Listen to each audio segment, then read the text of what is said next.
bonsoir, peuple de Dieu. Partout où vous me suivez dans le monde entier, ça dépend de l'ère à laquelle vous me suivez. Je suis votre humble serviteur, l'évangéliste et prophète Abraham Emmanuel Jospin Bomolo Bolongo. Je viens partager avec vous en ce jour la révélation sur les 7 tonnerres et le 7e ange de l'Apocalypse 10. C'est le dernier message qui a été tant entendu par le monde entier pour être révélé. Certains prophètes qui nous ont précédés, certains serviteurs de Dieu qui ont espéré avoir cette révélation, ils n'ont pas eu cette révélation parce que le temps n'était pas encore arrivé. Parce que c'est une révélation qui a été destinée pour un peuple proche de l'enlèvement de l'Église.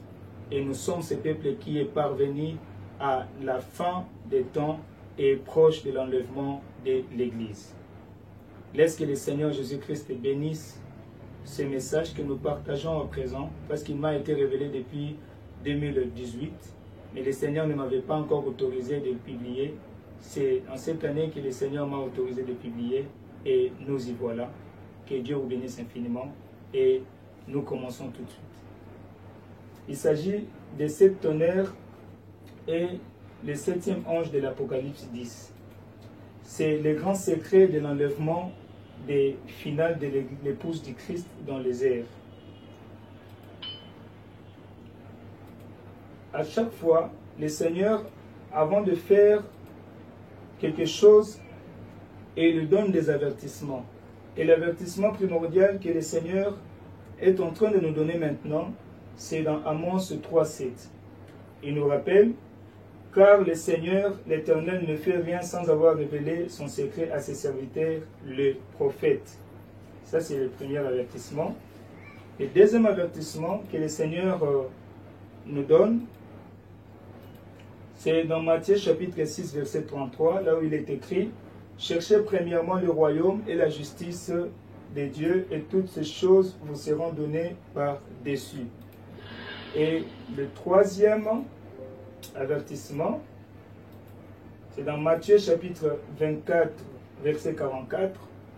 Le Seigneur dit: c'est pourquoi vous aussi tenez-vous prêts, car le Fils de l'homme viendra à l'heure où vous n'y penserez pas. Et le quatrième et dernier avertissement, c'est la promesse de la venue du messager. C'est dans Malachie chapitre 4, versets 5 à 6. Le Seigneur avait déjà prévenu: et voici, je vous enverrai Élie, le prophète, avant que le jour de l'Éternel arrive. Ce grand jour est redoutable. Il ramènera le cœur des pères à leurs enfants et le cœur des enfants à leurs pères, de peur que je vienne frapper les pays d'interdit. Ce sont les 4 avertissements que le Seigneur nous a donnés. Et nous passons à l'historique de l'événement. Je vais expliquer l'événement, comment est-ce que les choses se sont déroulées. C'était le 3 mars 2018 à 3 h du matin au travail, alors que j'étais en train de travailler dans ma profession de navigant. J'étais à bord d'une barge pétrolière nommée Sifa, et là, j'étais en train de me reposer. Vers 0h, il y a une main qui est venue me réveiller, me demandant d'aller prier. Cette main qui m'a réveillé, la personne à qui la main était attachée avait l'apparence d'un fils de l'homme. Mon ami de service qui était à côté de moi sur un autre lit avait eu trop peur ce jour-là pour la manifestation qui se faisait à minuit. Alors que je suis allé prier dans le bateau Rigel, c'est là où j'étais en train de prier. Le Seigneur m'avait demandé d'amener les carnets, d'amener le stylo, d'amener ma machine, parce qu'il y avait des choses à me révéler. Et alors que j'étais en train de prier, il y a 3 choses importantes que je vais partager avec vous. La chose, c'est la prière. Et cette prière a amené la révélation ce jour-là, et la révélation a apporté le mystère. Alors, comme un homme de Dieu qui se respecte, je n'ai pas voulu seulement me confier à cette première révélation pour pouvoir partager avec l'humanité, parce que ça, c'est le dernier message de l'Église. À part ce message, il n'y a plus un autre message de l'Église, soit c'est le dernier message qui reste à être révélé. C'est les 7 tonnerres. Alors, Je priais le Seigneur pour que le Seigneur me donne la confirmation. Et le Seigneur, dans son amour infini, me donnera la confirmation le 11 mars 2018 à 3 h du matin. Là, c'était chez moi à la maison. Maintenant, à cela, il y a 4 choses à savoir. Je vais partager avec vous la confirmation, ce que le Seigneur m'avait montré.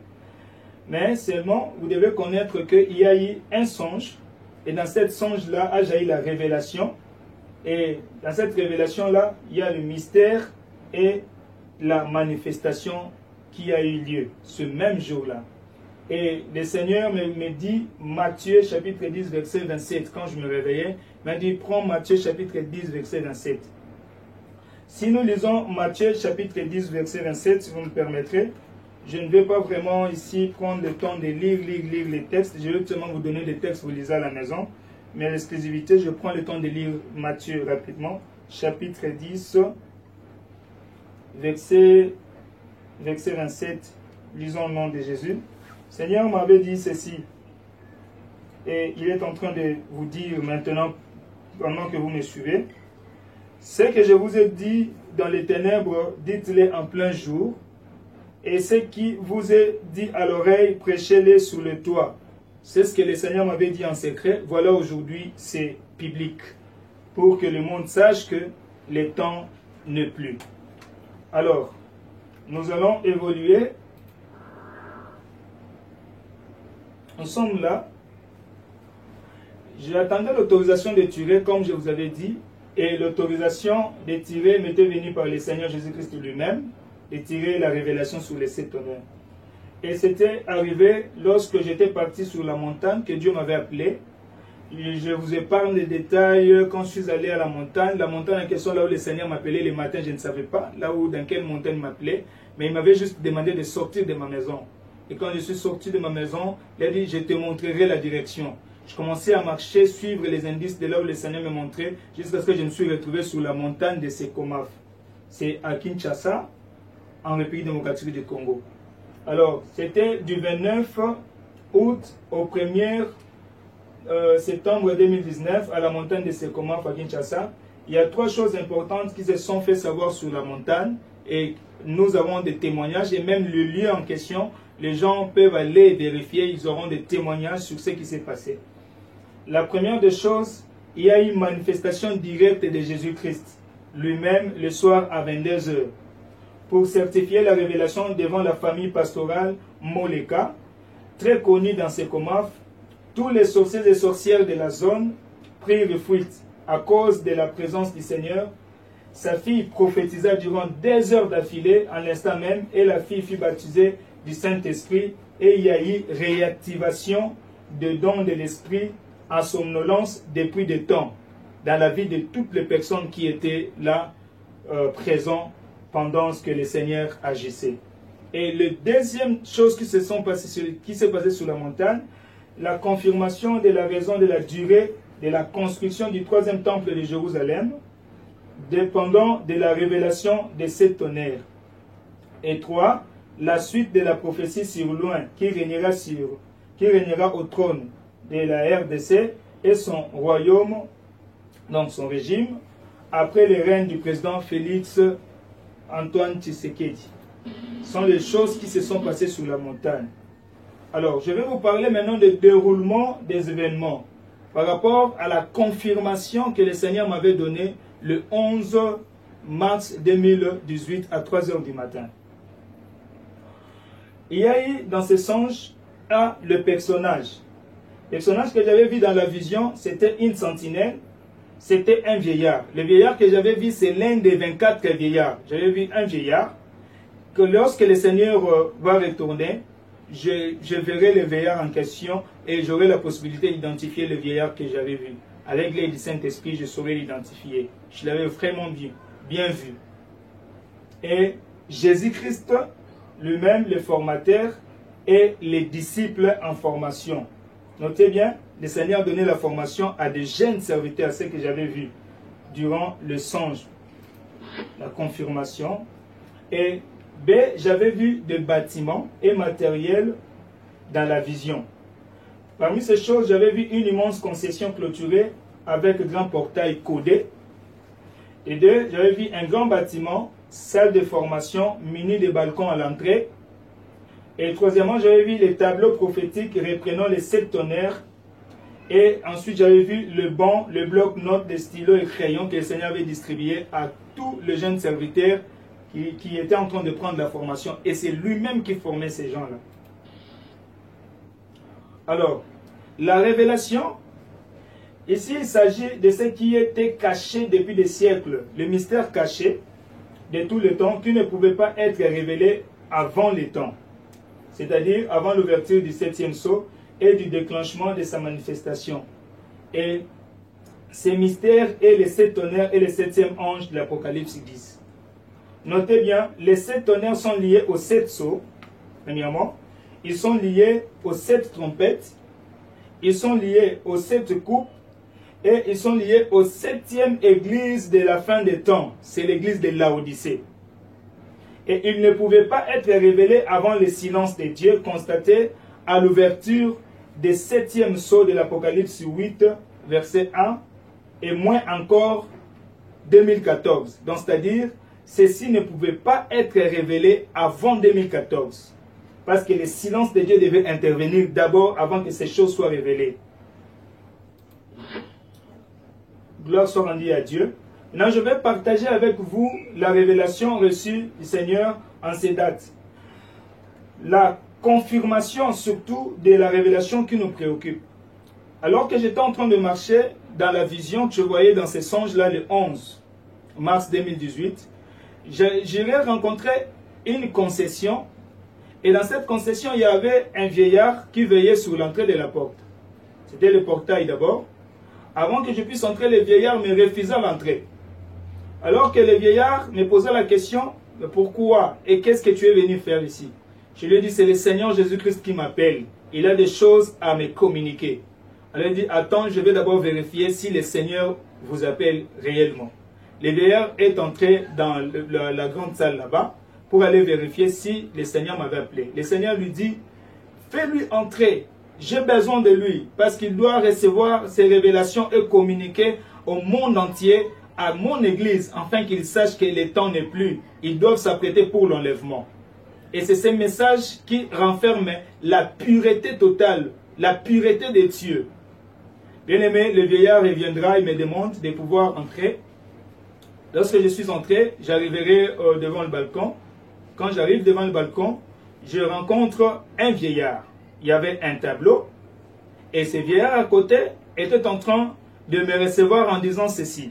Homme béni de l'Éternel, tu es le bienvenu pour venir recevoir le mystère caché de tous les temps. C'est ce que le Seigneur va te révéler aujourd'hui.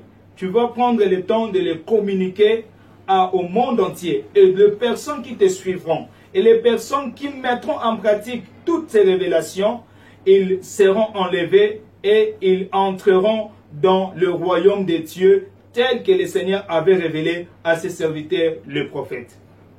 Alors le vieillard m'appelle. Alors que le vieillard m'appelait sur le balcon, je n'étais pas entré dans la salle de formation où le Seigneur était en train de former les jeunes serviteurs. J'étais resté à l'extérieur. Alors j'avais vu le Seigneur. Il n'avait pas abandonné la formation pour venir s'entretenir avec moi parce qu'il avait déjà donné l'instruction au vieillard de partager la révélation avec moi, les 7 tonnerres et les 7e anges de l'Apocalypse 10. Alors, je commençais à regarder les tableaux et tous les 7 tonnerres se reprenaient sur les tableaux. Chaque point, le Seigneur avait permis à ce que ce vieillard m'explique. Et le vieillard m'a expliqué chaque détail. Le premier tonnerre, il y a le second, il y a le troisième, quatrième, ainsi de suite. Le vieillard m'a expliqué et il m'a dit, maintenant tu peux rentrer, va passer le message ô homme bien-aimé de Dieu à toute l'humanité. Qu'ils sachent que le temps n'est plus, le dernier message qui restait à être révélé est déjà révélé. Va passer le message. Si quelqu'un, ce que j'avais retenu, il dit, si quelqu'un, toute personne qui ne passera pas par les 7 tonnerres ne sera pas enlevée. Donc ce message, c'est la clé de l'enlèvement. La personne qui ne passera pas par les tonnerres, il ne sera pas enlevé. Que tu sois pasteur, que tu sois apôtre, que tu sois prophète, que tu sois évangéliste, que tu sois docteur, que tu sois enfant de Dieu. mon frère et ma sœur, telle est la révélation et le message que le ciel m'avait communiqué. Et je transmets fidèlement ce que le Seigneur m'avait dit. Dit, la personne qui ne passe pas par cet honneur ne sera pas enlevée. Très rapidement, c'est comme ça que la vision s'est déroulée. Et quand je suis sorti, la sentinelle m'a ouvert le portail et il a dit, va faire tout ce qui a été recommandé. Et c'est comme cela que je me réveillerai pour prendre le temps de prier et remercier le Seigneur parce qu'il a confirmé la révélation. Maintenant, nous allons passer très rapidement au calcul des temps divins.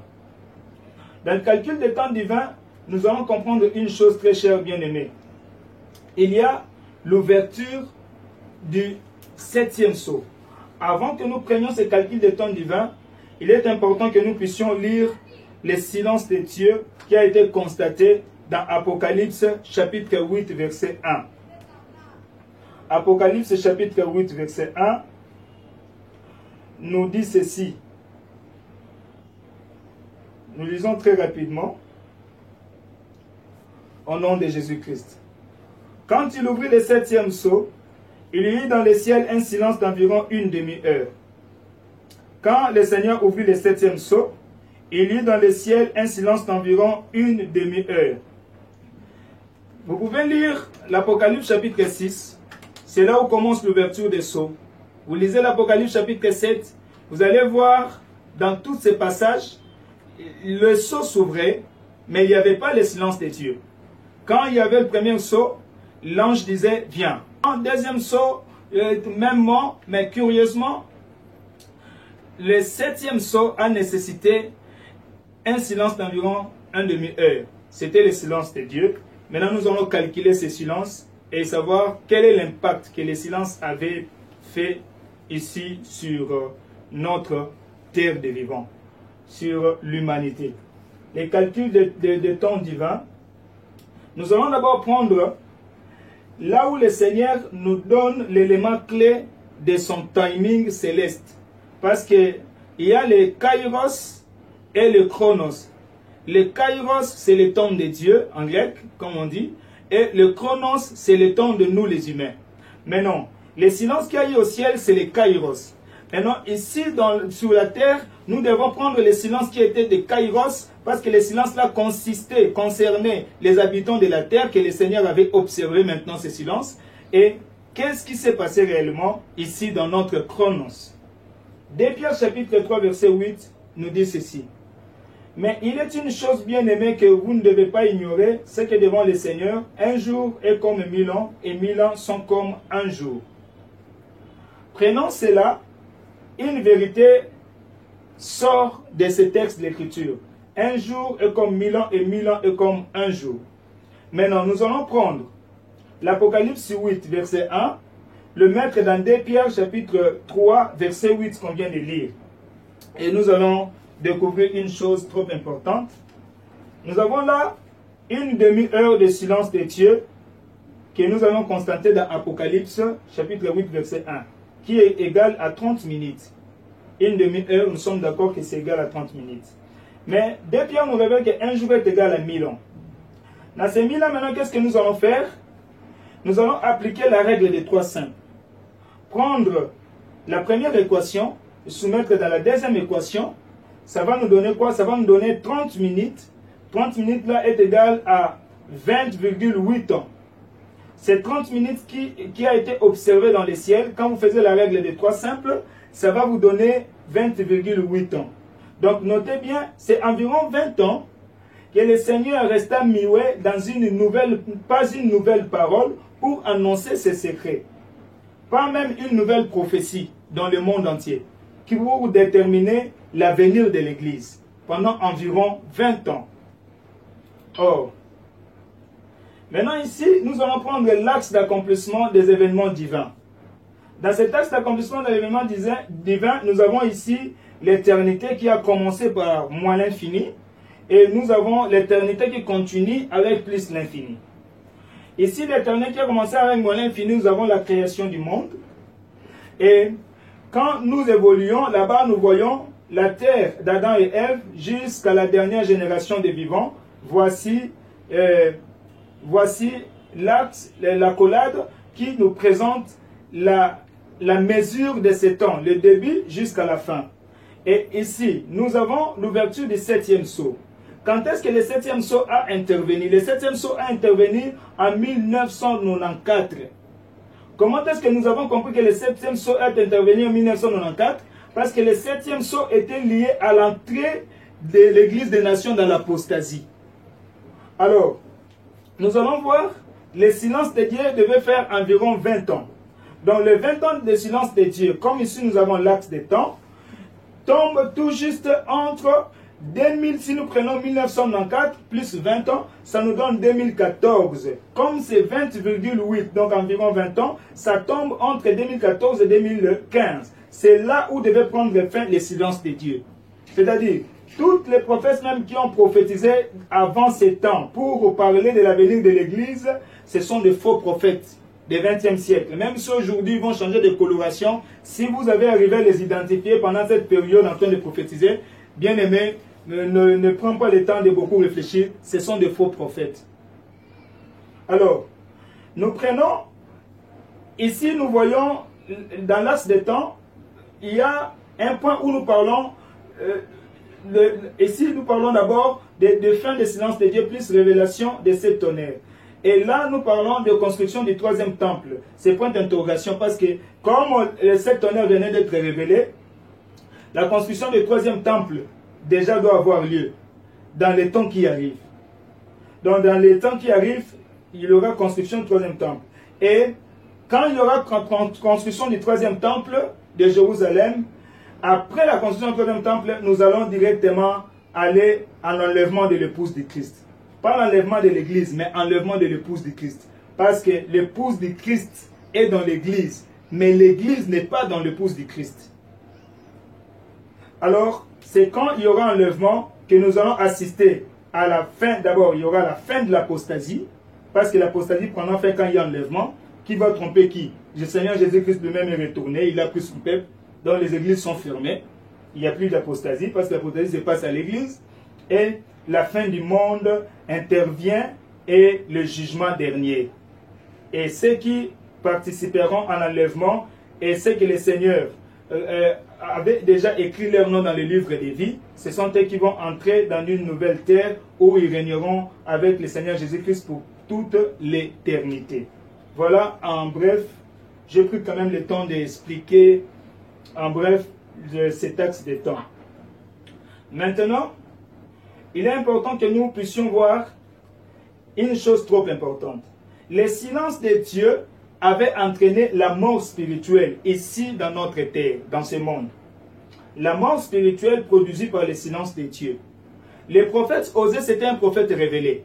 Il avait déjà reçu la révélation bien avant qu'il y aura dans le temps de la fin un silence manifeste de Dieu. Mais le prophète ne savait pas si c'était à l'ouverture du 40e sceau.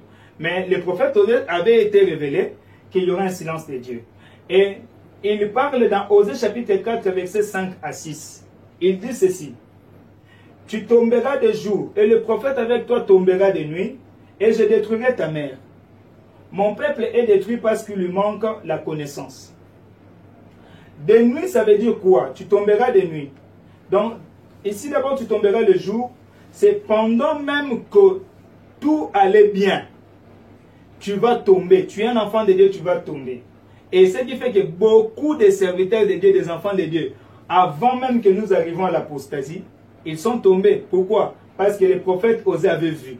Mais il avait dit encore une chose qui est beaucoup plus pertinente. C'est, il a dit, même pendant la nuit, les prophètes avec toi, donc les prophètes que vous avez mis votre confiance, en qui vous avez espéré, même pendant la nuit. La nuit, c'est quoi? C'est pendant l'apostasie. Parce que l'apostasie, c'est l'entrée de l'église des nations.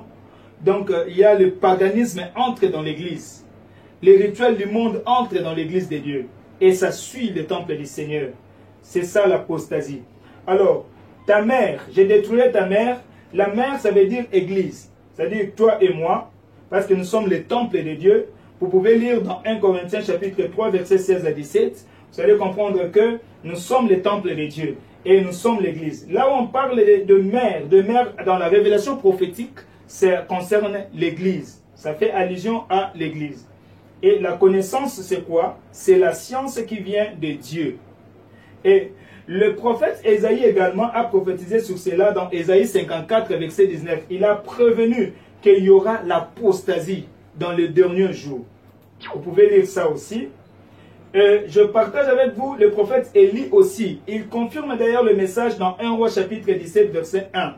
Il avait vu ça. Élie le Tishbite, l'un des habitants de Galate, dit à Akab, l'Éternel est vivant, le Dieu d'Israël dont je suis le serviteur.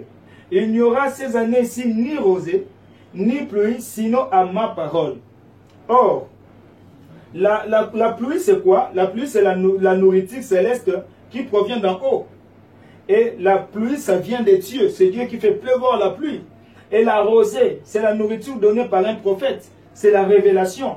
Donc le miracle même de la toison de Gédéon fait allusion à la rosée pour démontrer une chose trop importante. Vous pouvez lire dans Juge chapitre 6 verset 37 et prendre le verset 38 aussi.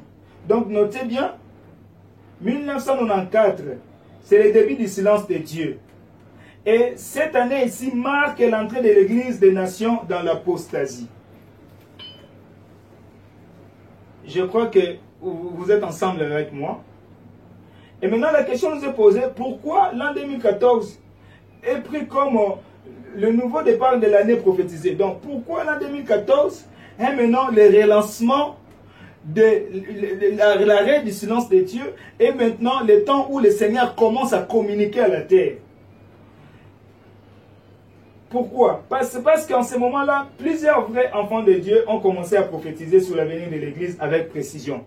Même moi, je me rappelle, j'ai été rempli du Saint-Esprit vers les années 2010. J'étais rempli du Saint-Esprit. Mais seulement, je n'avais pas le temps d'avoir des révélations en ce qui concerne l'avenir de l'Église. Le Seigneur, du fait que c'était la période de son silence, même mon don, avait pris un stand-by. Alors, Jésus a dit dans Matthieu chapitre 10, verset 26, « Ne le craignez donc au point, car il n'y a rien de caché qui ne doive être découvert, et ni de secrets qui ne doivent être connus. » Maintenant, je veux que nous puissions faire la liaison du 7e sceau aux 7 tonnerres de l'Apocalypse 10, verset 1. Prenons Apocalypse chapitre 10, verset 1. Je reproduis les textes ici au tableau, et sur notre écran plutôt. Je vis un autre ange puissant qui descendait du ciel, enveloppé d'une nuée. Au-dessus de sa tête était l'arc-en-ciel. Et son visage était comme le soleil, et ses pieds comme des colonnes de feu. Il tenait dans sa main un petit livre ouvert. Il lui posa son pied droit sur la mer et son pied gauche sur la terre. Et il cria d'une voix forte, comme rugit un lion. Quand il cria, les 7 tonnerres firent entendre leur voix. Et quand les 7 tonnerres eurent fait entendre leur voix, j'allais écrire. Qui allait écrire? L'apôtre Jean, l'apôtre prophète Jean. Et j'entendis du ciel une voix qui disait, « Celle ce qu'ont dit les 7 tonnerres, et ne l'écris pas. » L'interdiction à l'apôtre prophète Jean de ne pas écrire. Là, je donne l'image, j'ai essayé de représenter l'image de l'archange puissant, de la manière dont il est constitué, avec l'arc-en-ciel sur sa tête, avec le petit livre déjà dans sa main droite, déjà ouvert, avec ses ailes déployées, et de part et d'autre de tonnerre. Je donnais encore une image pour essayer d'illustrer comment est-ce que le tonnerre ont grondé ce jour-là quand l'apôtre prophète Jean avait entendu cela dans l'île de Patmos.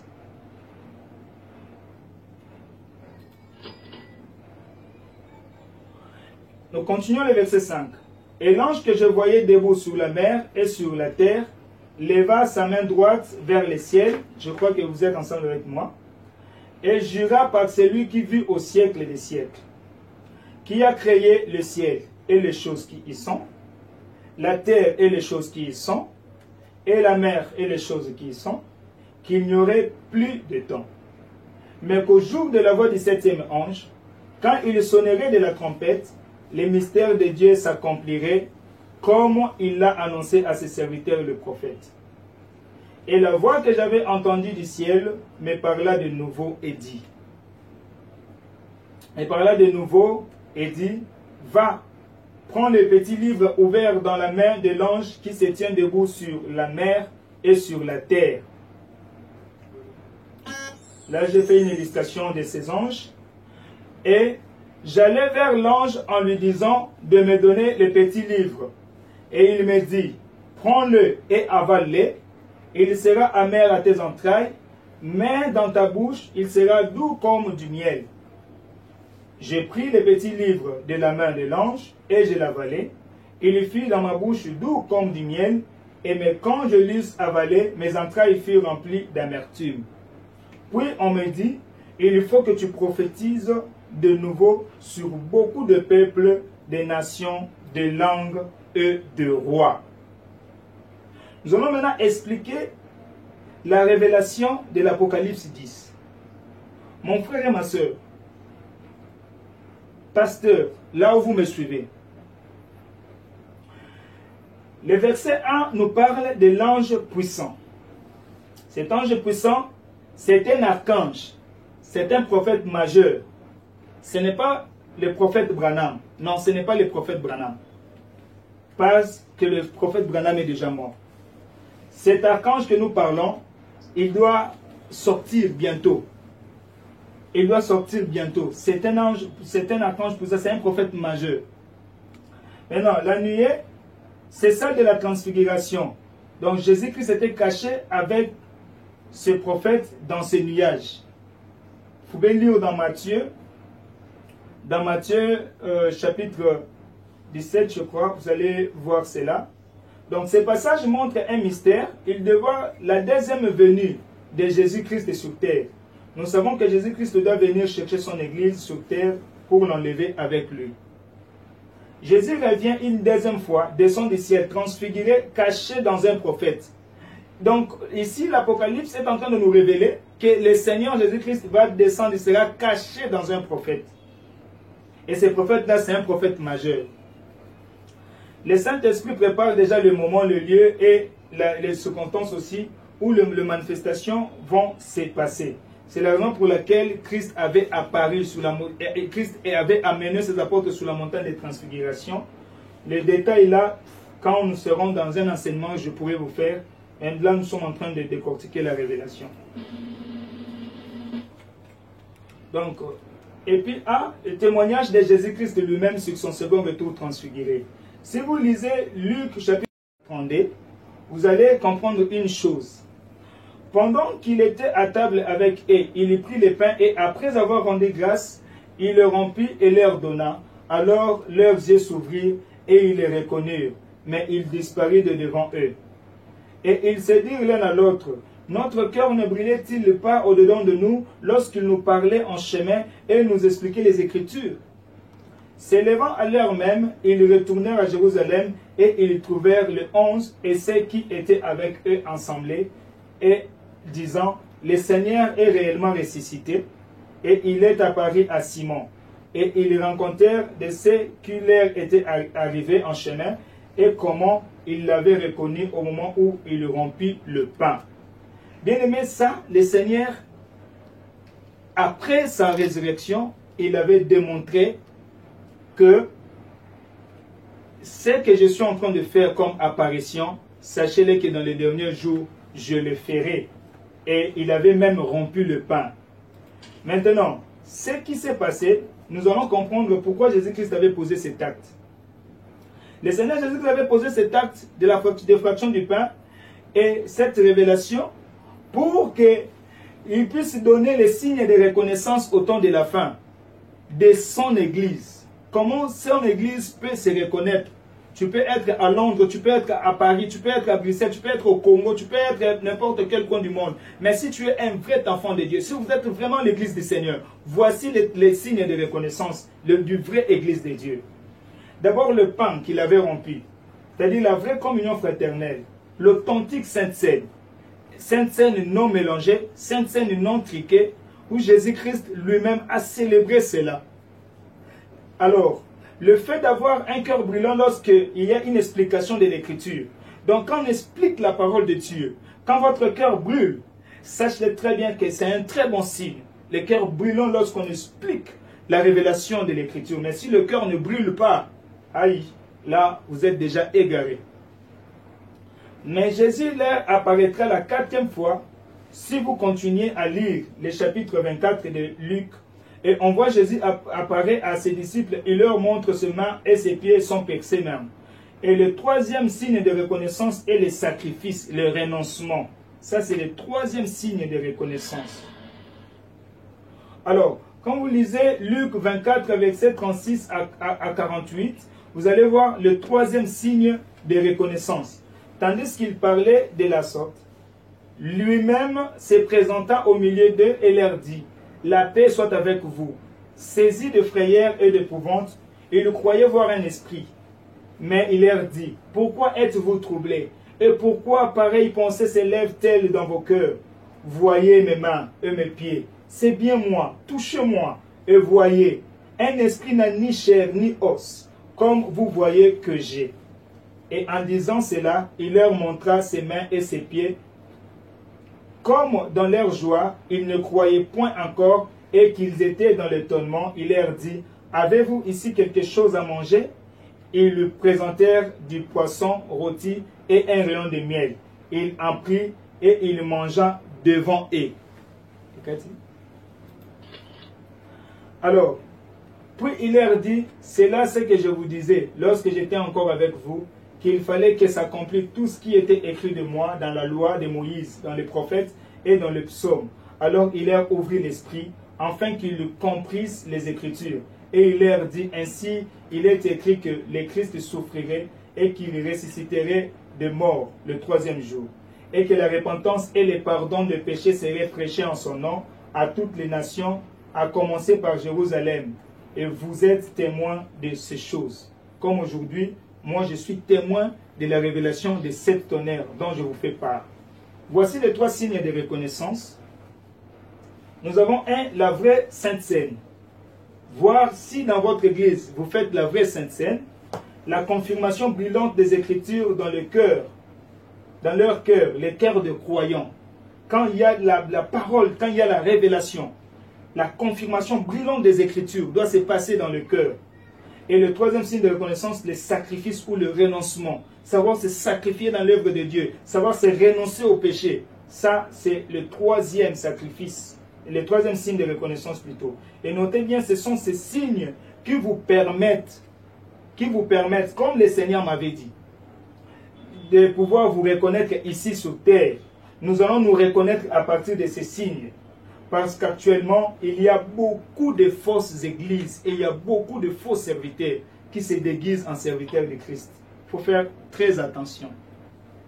Continuons à Apocalypse 10, verset 1, suite. Au-dessus de sa tête était l'arc-en-ciel. L'arc-en-ciel, c'est quoi? C'est le symbole de la renaissance de vie sur terre. Donc, c'est semblable à ce que Matthieu avait écrit au chapitre 19, verset 29. Jésus leur répondit, « Je vous l'ai dit en vérité, quand le Fils de l'homme, au renouvellement de toutes choses, sera assis sur le trône de sa gloire, vous qui m'avez suivi, vous serez de même assis sur 12 trônes et vous jugerez les 12 tribus d'Israël. » Voilà ce qui est le feu de l'arc-en-ciel, au renouvellement de toutes choses. Donc quand la renaissance, quand le Seigneur retourne les choses, quand le Seigneur dans l'alliance, il renouvelle les choses. Ça, c'est ce que dit cette révélation. Alors, de quel règne s'agit-il? Le règne que le Seigneur Jésus-Christ est en train de faire dans la révélation des 7 tonnerres, c'est qu'il partage son trône avec son épouse. Et c'est ça la signification même de l'arc-en-ciel. Ceci donc pour une renaissance de vie de l'épouse du Christ, au fin d'un règne éternel. Notez bien, l'épouse veut dire église élue, église sainte, église fidèle. Épouse, c'est une église pure et sans tache. Donc, si moi je suis pur, je suis l'épouse. Donc, un chrétien pur, sans tache, baptisé du Saint-Esprit et marchant par l'Esprit Saint, c'est celui-là qui sera enlevé, c'est celui qui s'appelle l'épouse du Christ. Maintenant, nous allons aller à la suite, voir la suite de l'Apocalypse 10. Son visage était comme le soleil, tout comme était celui de Jésus. Donc, quand il y a eu transfiguration de Jésus-Christ sur la montagne de transfiguration, il y a le prophète Moïse et il y a Élie qui se sont apparus sur la montagne. Et là, vous pouvez lire ça dans Matthieu chapitre 17, versets 1 à 4. Ce qui confirme que le prophète majeur là, ce sera Jésus-Christ transfiguré lui-même dans ses prophètes. Ses pieds comme de colonnes de feu. C'est-à-dire quoi? C'est tout comme le peuple hébreu qui suivait la colonne de feu dans le désert. Quand il marchait la nuit, il y avait la colonne de feu et la journée, il y avait la colonne de nuit. Et ces prophètes majeurs sera guidé uniquement par le Saint-Esprit. C'est le Saint-Esprit qui guidera ces prophètes. Pour avoir certaines précisions, vous pouvez voir Romains chapitre 8, verset 14, Apocalypse chapitre 1, verset 16. Le verset 2 de l'Apocalypse 10 nous dit ceci. Il tenait un petit livre ouvert. Ouvert pourquoi? Il devait être ouvert parce que là, à l'intérieur, il figure déjà les noms de l'épouse du Christ qui ont été écrits avant la fondation du monde. Confère Matthieu chapitre 25, verset 34. Vous pouvez lire Éphésiens chapitre 1, verset 4. Apocalypse chapitre 13, verset 8. Apocalypse chapitre 17, verset 8. Donc, déjà les noms de ceux qui seront avec le Seigneur sont écrits dans ces petits livres ouverts. Il posa son pied droit sur la mer et son pied gauche sur la terre. Ça veut dire quoi? Ces prophètes-là, on est en train ici, le Seigneur montre la mission de ces prophètes. Sa mission sera une mission de rassembler autour des nations, d'un continent. Donc sa mission sera une mission planétaire. Sa mission sera une mission mondiale. Mais il faut faire très attention pour savoir comment la différence sera entre l'Antichrist, parce que l'Antichrist viendra aussi avec une tendance d'une mission planétaire. Mais ce n'est pas lui le prophète majeur. Ce n'est pas lui qui sera l'incarnation de Jésus. Il faut faire très attention. Alors là, il faut bien suivre le prophète. Le verset 3, voilà un autre mystère. Il cria d'une voix forte comme rugit un lion. Il cria d'une voix forte, ça veut dire quoi? C'est la puissance de son message. Quand il annonce ses messages, il y a une puissance. Et c'est ça la voix forte. Et la voix de cet archange, quand il a crié d'une voix forte, les sept tonnerres firent entendre leur voix. Alors, quand vous lisez 1 Thessaloniciens chapitre 4 verset 16, vous voyez la nature de cet ange-là, qui, sa voix est une trompette de Dieu, qui ramènera le mort, ressusciteront premièrement. Ça, c'est une simulation pour que vous sachiez la puissance qu'a ces prophètes. Et si vous lisez Nombre chapitre 10, verset 1 à 3, vous aurez certaines précisions aussi. Et comme rugit un lion, ça veut dire quoi? Et pourquoi sa voix est-elle assimilée à celle d'un lion? Car la voix d'un lion ne peut être reconnue, ça nous le savons, uniquement par l'animal de la même espèce. Donc c'est-à-dire, un lion, sa voix ne peut être comprise que par un lion. C'est-à-dire, quand il parle, le lion écoute, il connaît ce que l'autre dit. Quand un pigeon parle, quand chaque animal peut être facilement, sa voix peut être facilement comprise par l'animal de la même espèce.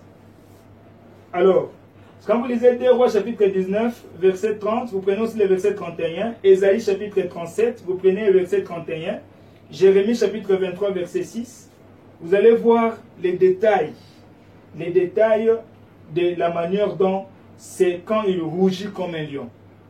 Comme un lion, ça reflète la nature de la tribu de Juda. Donc, ce prophète majeur, il aura un message particulier pour les Israélites, et beaucoup plus précisément sur les tribus de Juda. Il rappellera les tribus de Juda qu'ils ont crucifié le Christ et ils ont manqué déjà à reconnaître que Jésus-Christ était le Seigneur. Or, en lui, le prophète sera l'incarnation de Jésus-Christ lui-même. Et ils comprendront parce que c'est la voix d'un lion qui communique.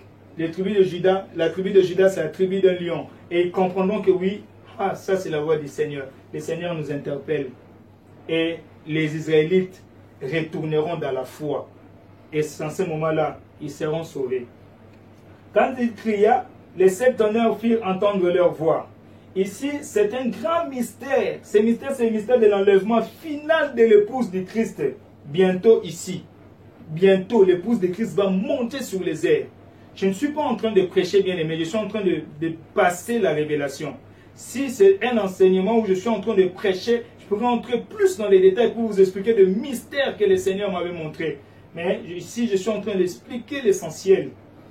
Confère Jean chapitre 12, versets 28 à 30. Pas besoin de l'adorer. Hein. Ça, notez bien. Pas besoin d'adorer ces prophètes. Quand le Seigneur Jésus-Christ sera transfiguré dans ses prophètes majeurs, qui va faire son apparition bientôt, pas question de l'adorer. En son statut de prophète majeur. Référez-vous à l'Apocalypse chapitre 19, versets 9 à 10. Prenez ces précisions, vous allez comprendre. Le comble est que le fait d'avoir rougi comme un lion est la voix des 7 tonnerres. Parce que quand il rougit comme un lion, et puis les 7 tonnerres firent entendre leur voix. C'est la voix des 7 tonnerres. Les tonnerres, c'est quoi? C'est la voix de Dieu. La voix de notre Seigneur.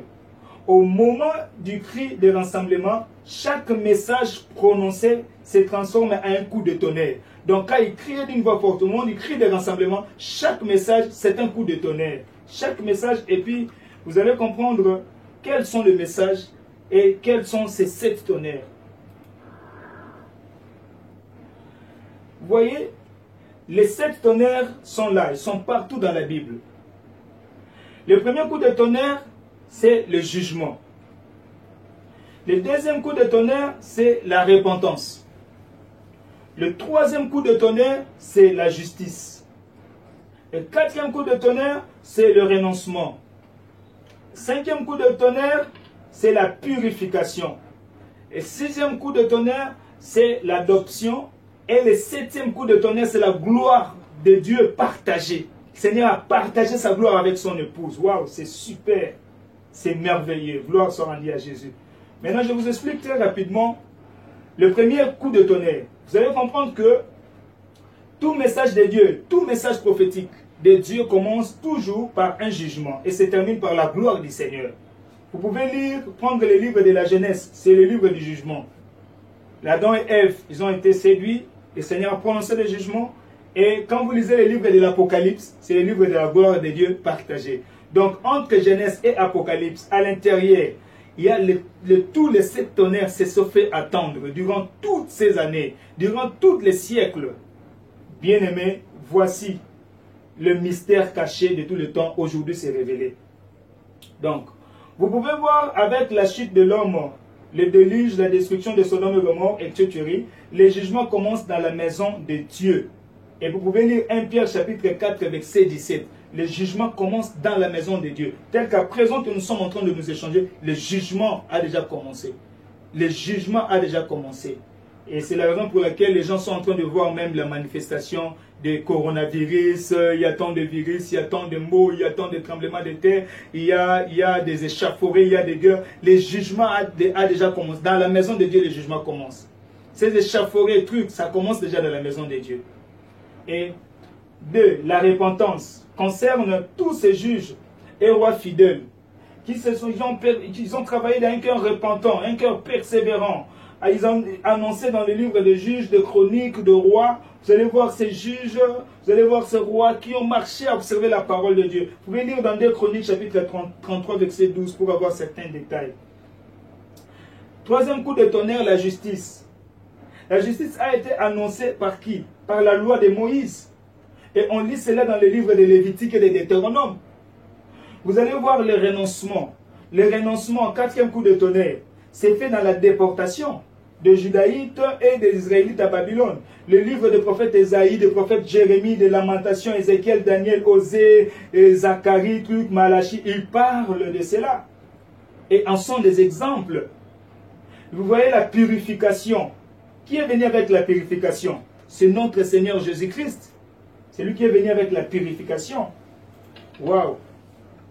C'est merveilleux. Et le sixième coup de tonnerre, l'adoption, correspond aux actes du Saint-Esprit dans les apôtres. c'est que les gens disent les actes des apôtres. Moi, je préfère l'appeler les actes du Saint-Esprit dans les apôtres. Et cela s'est manifesté dans tous les âges. Et manifesté d'abord dans le premier livre des actes du Saint-Esprit dans les apôtres, jusqu'à ce jour, alors que je suis en train de vous prêcher, je suis en train de partager avec vous cette révélation jusqu'à l'enlèvement. Les actes des apôtres continuent. Tout ce que le Seigneur a réalisé avec moi, a réalisé avec d'autres serviteurs, ce sont des actes des apôtres. Des miracles, des révélations, de logos, de réma, ce sont des actes des apôtres. Et ça, c'est mystérieux. Vous pouvez voir dans Romains chapitre 8, verset 15. Donc, et puis, le septième coup de tonnerre, la gloire de Dieu partagée. La gloire partagée, c'est la révélation ultime de Jésus-Christ à son Église. Le livre d'Apocalypse. Il faut aimer les livres d'Apocalypse. C'est ça, la gloire de Dieu partagée avec son épouse. De là-bas, à l'intérieur, le Seigneur explique comment est-ce qu'il partage sa gloire avec son épouse. Et il dit même, l'esprit et l'épouse disent, viens. Et notez bien, nous revenons sur ces sept tonnerres parce qu'elles sont vraiment essentielles. Nous allons revenir sur ces tonnerres. Le verset 4 nous parle de quand les sept tonnerres, il fait entendre leur voix jusqu'à ce qu'on a écrit, on a dit à Jean de ne pas écrire. C'est-à-dire quoi? L'apôtre Jean, dans sa vision à Patmos, a réellement entendu les sept tonnerres. Tous les sept tonnerres. Il a bien évidemment entendu les sept tonnerres. Alors, mais il ne devait pas l'écrire. Ça voulait dire qu'il y a un élu quand le coup de tonnerre s'est répandé. Ça veut dire qu'il y a un élu qui est jugé, qui est repenti, qui est justifié, qui s'est sacrifié pour le Seigneur, qui est purifié, qui est adopté par le Saint-Esprit et qui est enfin glorifié par le Seigneur par l'enlèvement de l'Église. Tous ces mystères se passent déjà derrière le rideau. Et ça se révèle déjà en plein jour bientôt. Mais dans la parole de Dieu, nous sommes en train de vivre déjà ces mystères. L'accomplissement de tous ces mystères. C'est un élu qui a ces 7 passages, notez bien. Et si vous regardez bien, c'est celui-là qui sera enlevé. Si c'est lui qui ne passe pas par ces 7 passages, bien aimé, il ne sera pas enlevé. Peu importe son titre. Pasteur, diacre, ancien, frère, prophète, truc, tout ce que nous pouvons dire, il ne sera pas enlevé. Je vous donne maintenant les 5 raisons de Dieu qui ont interdit à Jean de ne pas écrire les 7 tonnerres à ce temps-là. Je crois que vous êtes ensemble avec moi. 1. Le peuple de Dieu n'était pas prêt à les recevoir. Pour cela, le Seigneur avait dit à Jean, ne l'écris pas. De 2, ce que le Seigneur m'avait dit, c'est la préparation demandait encore du temps. Il fallait encore le temps pour la préparation. Et le point 3, ces messages étaient destinés à un tout petit nombre d'élus. Ces messages n'est pas destiné à la foule. C'est la raison pour laquelle, quand quelqu'un écoute cette révélation et il rejette ça, déjà il doit comprendre qu'il n'est pas un élu de Dieu. S'il est un élu de Dieu, il peut aujourd'hui rejeter le message, mais demain il saura vite se remettre en question. Car le temps est proche. Et 4, l'ennemi n'arrive pas, pour que l'ennemi n'arrive pas à imiter cette attraction, car les 7 tonnerres sont trop purs devant les yeux de Dieu. Cette révélation, c'est la totale pureté de Dieu. C'est trop pur devant les yeux de Dieu. C'est la raison pour laquelle il avait dit à Jean de ne pas écrire en ce moment-là. C'était vraiment pour que le diable ne puisse pas imiter cette attraction. Et 5, le tonnerre annonce la seconde venue de Jésus-Christ, non pas en chair, mais transfiguré, caché dans un prophète. Voilà les 7 tonnerres. Révèle le Seigneur Jésus-Christ caché dans un prophète, transfiguré. C'est-à-dire caché dans un prophète, et ces mystères ne devraient pas être divulgués avant que la voix d'archange, la voix du 7e ange ne l'annonce. Et ces messages, c'est ça déjà la trompette qui sonne. Donc, ça c'est la trompette qui sonne. Vous pouvez avoir des précisions dans 1 Thessaloniciens chapitre 4, verset 16. Le verset 5 dit, « Et l'ange que je voyais debout sous la mer et sous la terre, leva sa main droite vers le ciel. » L'ange là, c'est un prophète majeur comme le Seigneur me l'avait révélé. Et Il a sa main levée vers le ciel. Cela signifie quoi? Il a une connexion directe. Un trait d'union qui se passe entre le ciel. Il voit ce qui s'est fait là-bas au ciel, au-dessus dans le trône de Dieu, et il le réalise directement sur la terre. Il le répercute sur la terre. Et donc, il est les yeux de Dieu. Donc, de la terre et les choses qui y sont, de la mer et les choses qui y sont, donc les choses qui y sont créées. Donc, de la terre et les choses qui y sont, ce prophète-là, lorsqu'il va voir les choses qui se font, si le Seigneur montre les choses qui doivent se faire par rapport à la terre, il va directement poser des actes par rapport à la terre.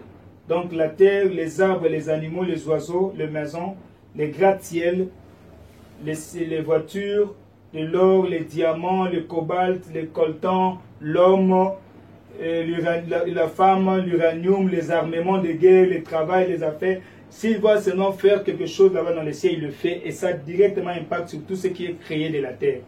Et c'est là le même aussi pour tout ce qui est créé des eaux, les rivières, le fleuve, les océans, le mer, les animaux de mer, les poissons, même les navires, le roc sous-marin, etc., etc. Donc à partir de ces choses, les manifestations de celles qui ont été créées, les choses s'exécutent très rapidement dans le ciel, sur la terre et sur la mer en même temps. Ceci veut dire que l'exaucement des prières sera instantané. Quand il voit les choses qui se font dans le ciel, il est en contact avec le ciel, il le manifeste sur la terre et l'exaucement des prières sera instantané. Il prie, il déclare les choses et les choses s'exécutent. Le verset 7. Mais qu'au jour de la voix du septième ange, jusque là où on lit le prophète, je sais le verset 7. Ça veut dire quoi? Aujourd'hui, cette parole est accomplie. Le Seigneur est accompli ce mystère. Donc, ce prophète qui est la voix du septième ange a sonné déjà de la trompette. Et maintenant, tous les mystères de Dieu se révèlent déjà. Car tous les prophètes, les uns après les autres, ont annoncé le tonnerre dans leur message. Le verset 8. Et la voix que j'avais entendue du ciel, la mer et sur la terre, le Seigneur ne souhaite pas que le septième ange ou le prophète se souviennent de la liste des élus. Et le petit livre lui est repris par l'apôtre Jean. Parce que si jamais il se souvenait le nom des élus dans ces livres, il peut facilement dire que toi, ton nom n'est pas écrit dans le ciel. Toi, ton nom n'est pas écrit dans le livre de vie. Toi, mon frère, toi, pasteur, toi, prophète, ton nom n'est pas écrit dans le livre de vie.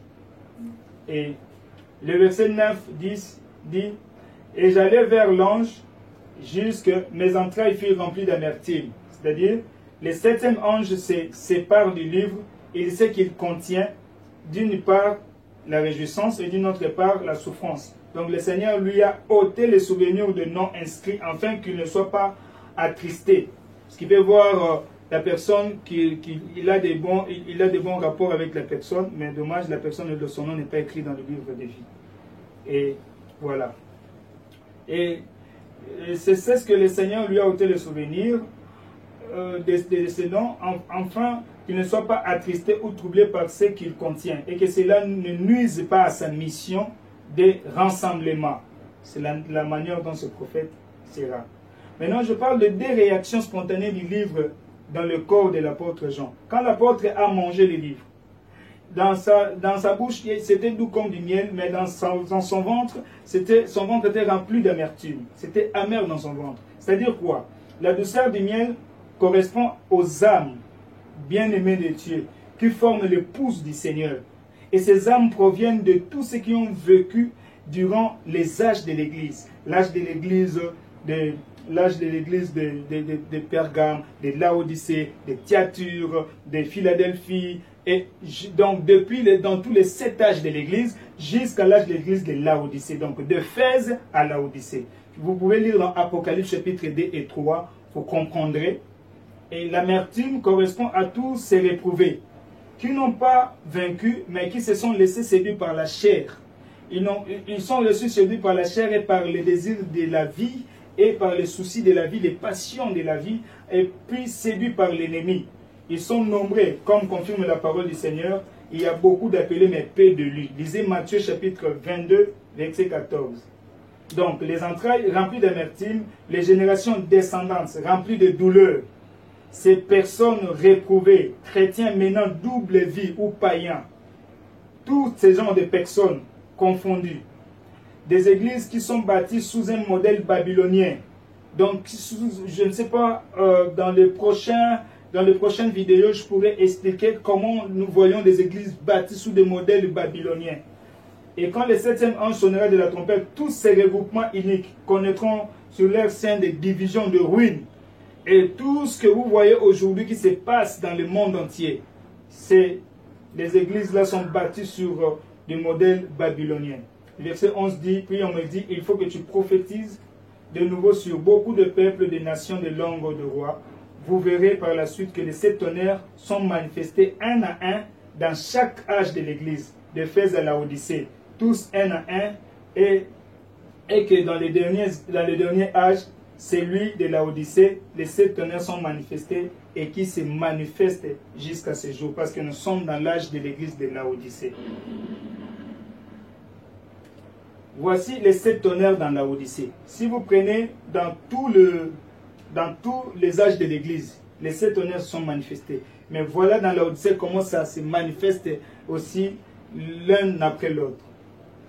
1. Le jugement. Prenons Apocalypse chapitre 3, verset 14 à 22. Quand vous lisez le verset 14, écrit à l'ange de l'église de Laodicée, voici ce que dit l'Amen. Donc, vous prenez du verset 14 au verset 16, ça vous parle du jugement. Quand vous prenez la repentance, vous prenez du verset 19, le verset 19 vous parle de la repentance, le deuxième tonnerre. Quand vous prenez la justice, vous avez le verset 18c. Parce que 18 A, B et C. Le 18c vous parle de la justice. Pourquoi on dit achète un collier pour oindre tes yeux afin que tu vois, c'est la justice. Donc le quatrième coup de tonnerre nous parle de renoncement. Le verset 18a nous parle de renoncement. Je te conseille d'acheter de moi de l'or éprouvé par le feu afin que tu deviennes riche. Les renoncements. Nous avons la purification, 18b, parle de la purification, et de vêtements blancs, afin que tu sois vêtu et que la honte de ta nudité ne paraisse pas. Le vêtement blanc, la purification. Et l'adoption est manifestée au verset 20. Voici, je me tiens à la porte, je frappe. Si quelqu'un attend ma voix et ouvre la porte, j'entrerai chez lui. L'adoption. Donc, je souperai avec lui et lui avec moi. L'adoption et la gloire partagée. Le verset 21. C'est lui qui vaincra, je le ferai asseoir avec moi sur mon trône, comme moi j'ai vaincu et me suis assis avec mon Père sur son trône. Le Seigneur partage sa gloire.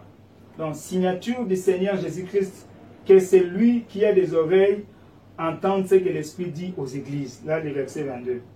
Je sais qu'après avoir, nous sommes en train de partager, alors que nous sommes en train de partager ces mystères, il y a beaucoup de gens qui ont une attitude non attachée à cela. D'autres pourront dire que ce sont des aventures. Mais toi, l'enfant de Dieu, le vrai enfant de Dieu, vous êtes en train de comprendre de quoi s'agit-il. Luc 24, verset 25 nous dit, alors Jésus leur dit, ô hommes sans intelligence, dont le cœur est lent à croire tout ce qu'ont dit les prophètes. Tout ça, les prophètes, apôtres, prophètes Jean, avaient prédit cela. Et Luc même notifie la parole du Seigneur, ce qu'il avait prononcé. Le Seigneur a tenu ses propos alors que ses disciples ne croyaient pas au début que c'est vraiment lui qui est ressuscité. Et il leur a dit ensuite dans Jean chapitre 20, verset 29, parce que tu m'as vu, tu as cru. Et ceux qui n'ont pas vu et qui ont cru. Donc la joie pour celui qui n'a pas lu, qui n'a pas vu, mais il est en train de croire. Nuage d'Élie, langage de la pluie de Joël. Donc, j'aimerais vous parler de ce qui s'est passé avec le prophète Élie. Souvenez-vous du nuage qui s'est passé quand le prophète Élie envoya son serviteur pour aller voir. Dans 1 Roi chapitre 18, verset 43 à 45, vous allez comprendre cela. Et le Seigneur a promis même dans la suite des temps, dans Joël chapitre 2, verset 23 à 31, il va manifester, il va répandre son esprit sur toutes choses. Les fils et les filles prophétiseront. Que le Seigneur soit béni. Donc, ce petit nuage-là qui était en 1994 a grossi, et maintenant il n'y a plus de petits nuages, il y a de grands nuages, et déjà les trompettes sont en train de sonner.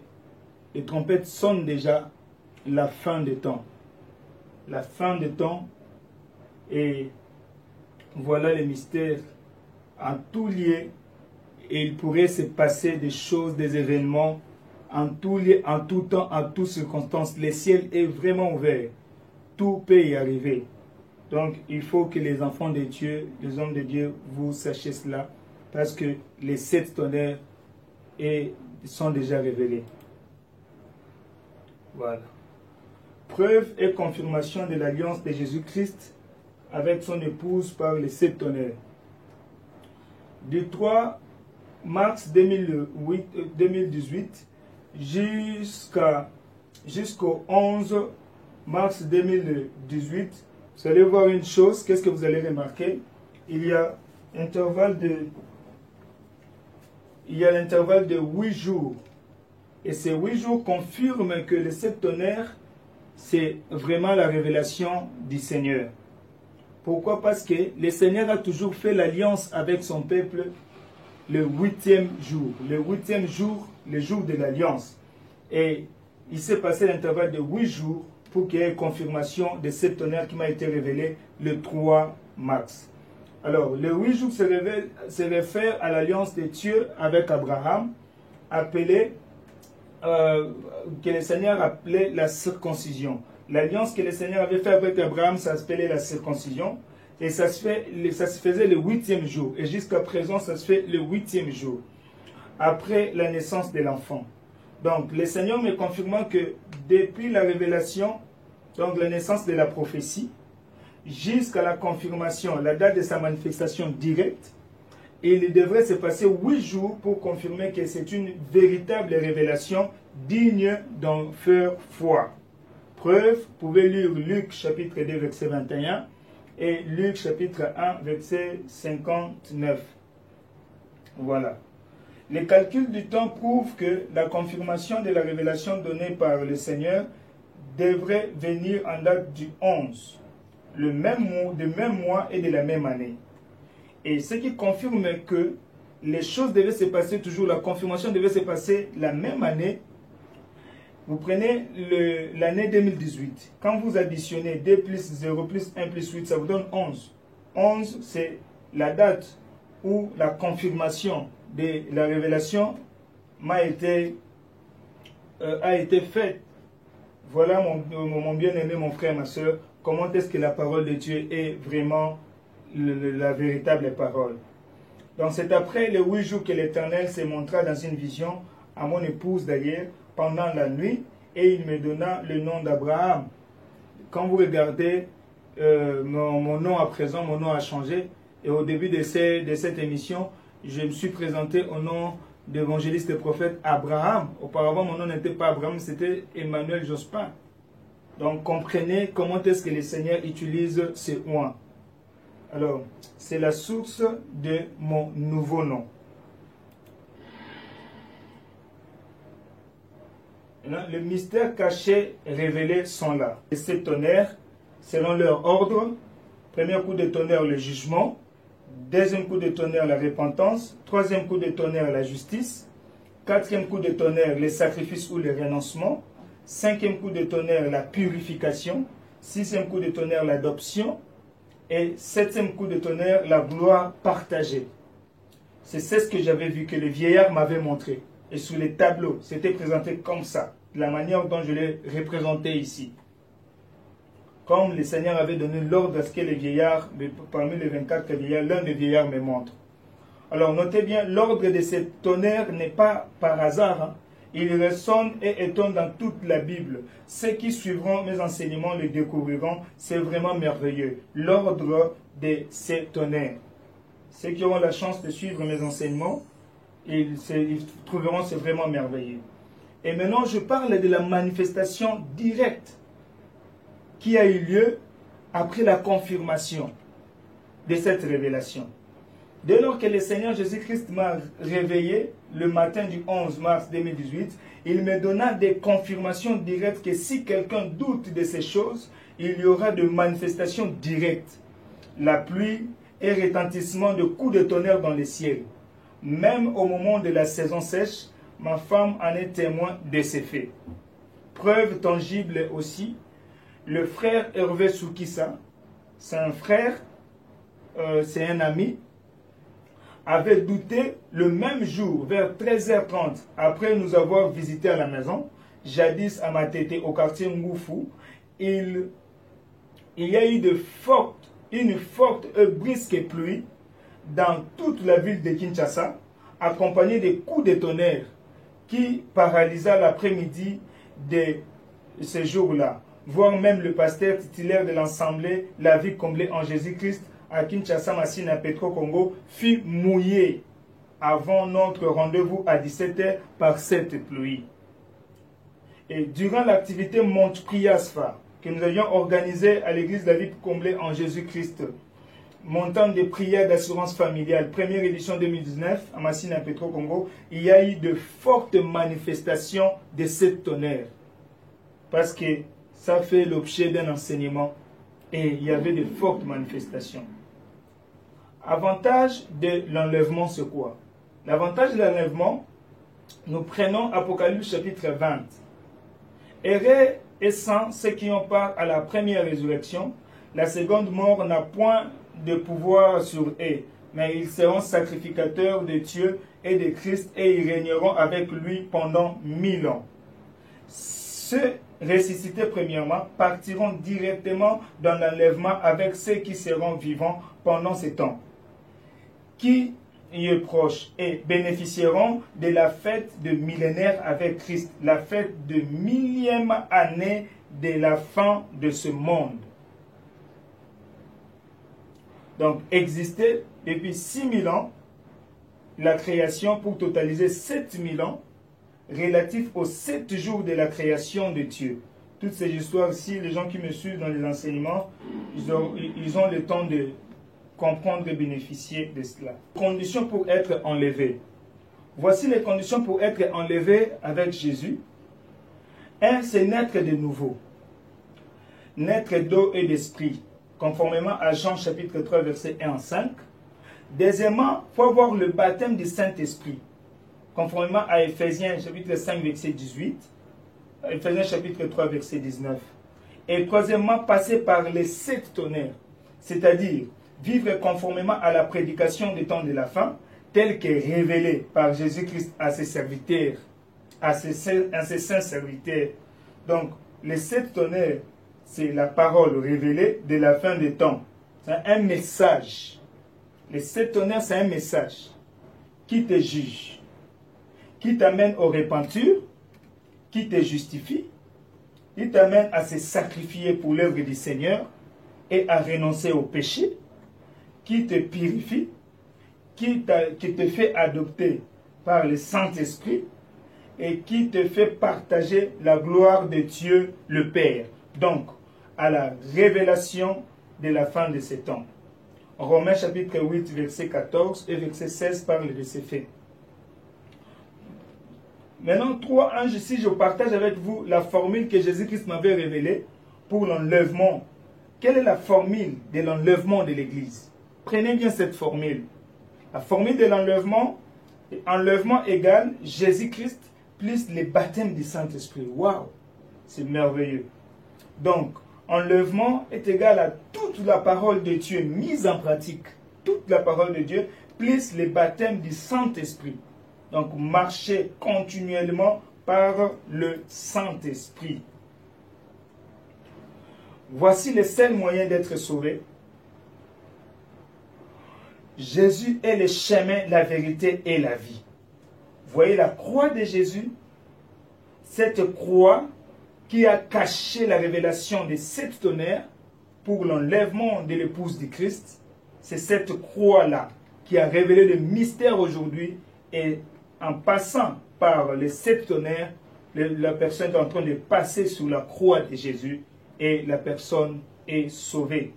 Vous pouvez voir Matthieu 7, 13, vous pouvez voir verset 14 aussi, vous pouvez voir Luc chapitre 13, verset 24, vous pouvez voir Jean chapitre 10, verset 7 à 9.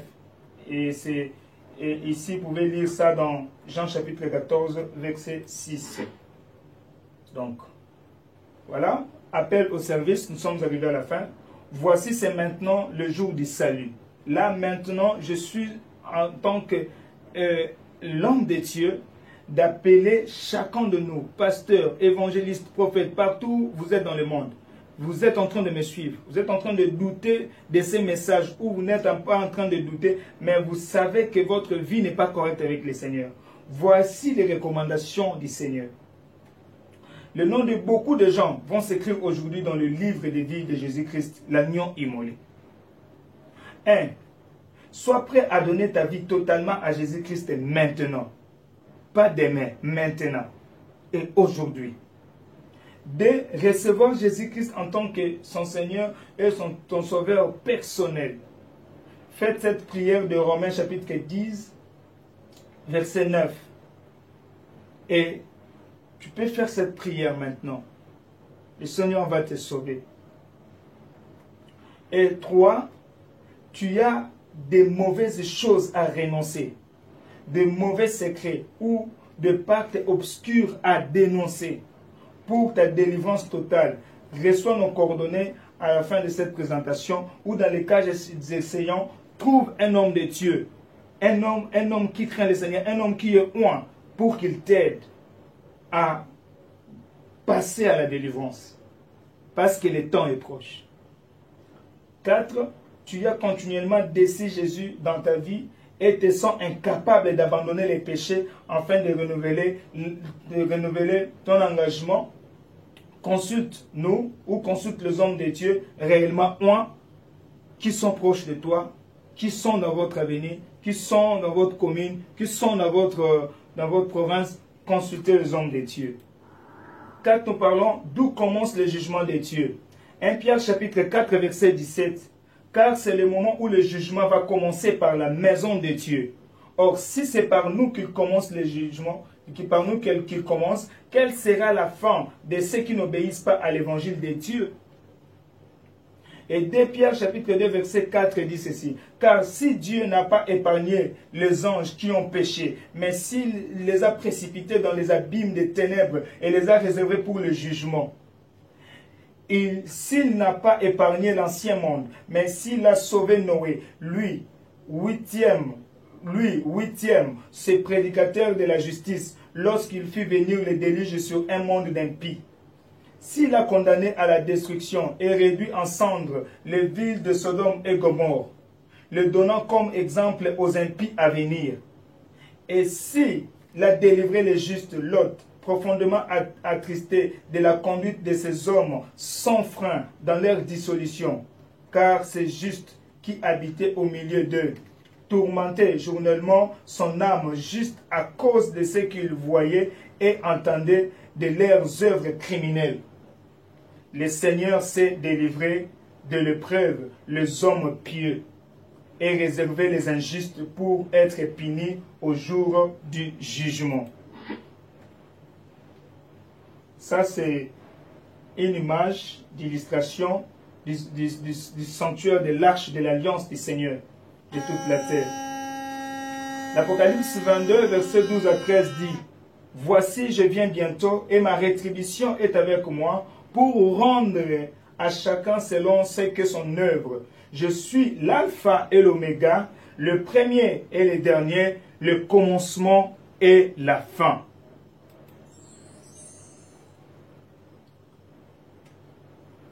Voici la liste d'heureux. Apocalypse 1, verset 3. Heureux est celui qui lit et ceux qui entendent les paroles de la prophétie et qui gardent les choses qui y sont écrites, car le temps est proche. Apocalypse 14, 13. Heureux dès à présent le mort qui meurt dans le Seigneur, oui, dit l'Esprit, afin qu'ils se reposent de leurs travaux, car leurs œuvres le suivent. Apocalypse 16, 15. Voici, je viens comme un voleur. Heureux celui qui veille et qui garde ses vêtements, afin qu'il ne marche pas nu et qu'on ne voit pas sa honte. Apocalypse 19, verset 9. Et l'ange me dit, écris, heureux ceux qui sont appelés au festin des noces de l'agneau. Et il me dit, ces paroles sont les véritables paroles de Dieu. Apocalypse 22, verset 7. Et voici, je viens bientôt. Heureux celui qui garde les paroles de la prophétie de ces livres. Apocalypse 22, verset 14. Heureux ceux qui lavent leurs robes afin d'avoir droit à l'arbre de vie et d'entrer par les portes de la ville. Signe de confirmation de la révélation. Le Seigneur m'avait dit, le prophète qui a la révélation de 7 tonnerres, ce prophète-là est capable de déclencher de sincères repentance et conversion des âmes. Ce sont des signes et reconnaissance des vrais prophètes qui a la révélation de 7 tonnerres. Et ramener le cœur de l'épouse à l'époux. Malachie chapitre 4, versets 5 à 6. Les deux. Il est capable de déclencher des baptêmes du Saint-Esprit dans la vie des hommes et des femmes. Verset 3, le point 3 plutôt. Il est capable de déclencher des pluies et des tonnerres, même à la saison sèche. Même à la saison sèche. C'est ce que le Seigneur m'avait dit. Et cela s'accomplit dans mon ministère. Accomplissement puissant, le point 4, d'une déclaration prophétique. Cela se réalise. Il y a tant de choses que le Seigneur m'amène à déclarer. Et ça se fait. 5. Puissant serment, miracle, guérison divine authentique. Le Seigneur le fait et les opère par mes mains pour confirmer les signes qu'il a démontrés en ce qui concerne le prophète qui a la révélation de ces tonnerres. Donc voilà. Nous sommes à la fin de notre présentation. Ce que je peux vous souhaiter et ce que je peux vous dire, mon bien-aimé, mon frère, ma soeur, pasteur, évangéliste, prophète, diacre, ancien, chantre, choriste, protocole de l'église, partout où vous êtes, ces messages vous est destiné. Dans toutes vos églises respectives, partout dans le monde entier. C'est un message mondial pour l'église corps de Christ. Rachetez le temps, car les jours sont mauvais. Annonce. Je pense partager avec vous certaines annonces parce que nous sommes à la fin. Je partage avec vous cette information que bientôt la publication officielle des livres La révélation prophétique de la fin de l'ère en 2 volumes sera déjà publiée très bientôt. Donc la manifestation de Marc de la bête 666 dans le monde, cela a été déjà révélé depuis 2017, c'est en cours de publication. La montée du grand mystère de l'iniquité et l'accomplissement des plans divins pour la fin des temps et du monde. C'est aussi en cours de publication. 2. Bientôt la publication de livres sur le mariage, l'union sacrée de tout le temps pour toutes les générations. Et le 2, toujours d'un même auteur, votre humble serviteur que je suis. Suite des annonces, pour voir mes prophéties déclarées selon l'ordre de Jésus-Christ, il y a certains prophéties que je vais partager avec vous, accomplissement de la prophétie sur la victoire des FARDC, sur les forces irrégulières à l'est de la RDC, publié le 8 novembre 2018, est en cours de réalisation. Suivre sur notre page Facebook. Annonce de la matérialisation du plan numérique national en RDC dans le but de numériser la population congolaise. Suivre ma réaction directe sur Twitter sur le compte de la présidence de la présidence de la RDC. Pour le détail, voir les coordonnées du ministère à la page suivante. Je partage avec vous mes coordonnées, les coordonnées du ministère. Suivez mes enseignements et les missions, prophéties et publications sur YouTube. Nous sommes dans Ministère prophétique La fin de l'ère. Aujourd'hui, notre chaîne s'appelle La fin de l'ère a sonné TV. La fin de l'ère a sonné TV. Et 2, la page du ministère prophétique La fin de l'ère sur Facebook. Si vous tapez cela, vous avez toutes les révélations, messages prophétiques. Et dans Twitter, si vous tapez évangéliste et prophète Abraham Emmanuel Jospin, vous avez toutes mes déclarations dans tout ce qui se passe dans le monde. J'ai réagi. Et pour tout contact, pour nous écrire au ministère, vous écrivez à bomolo.ministries@gmail.com. C'est notre email du ministère.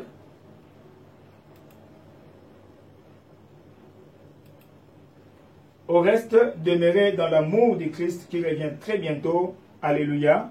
Que Dieu vous bénisse richement. La suite au prochain numéro. Bien-aimés, c'est la fin de cette révélation.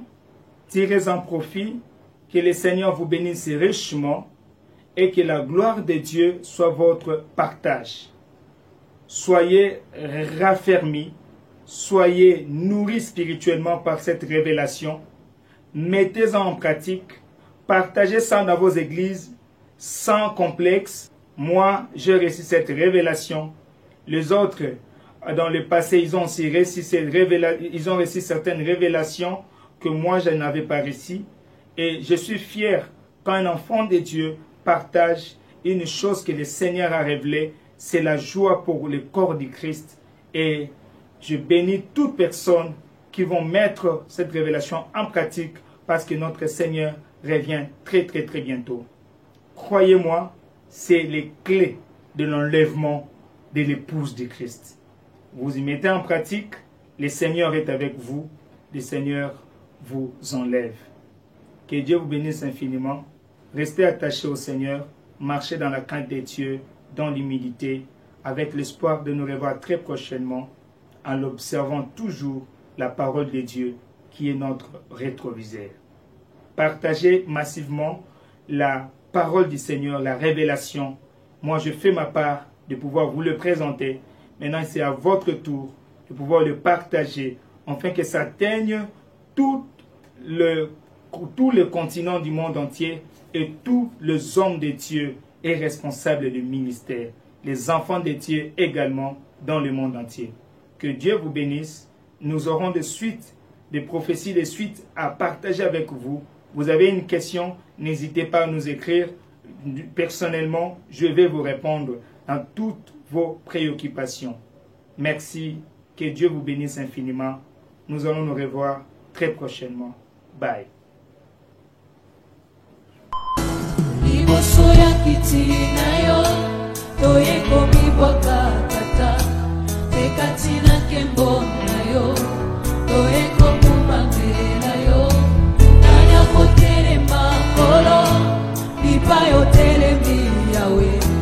Yango tokitili boso yango ya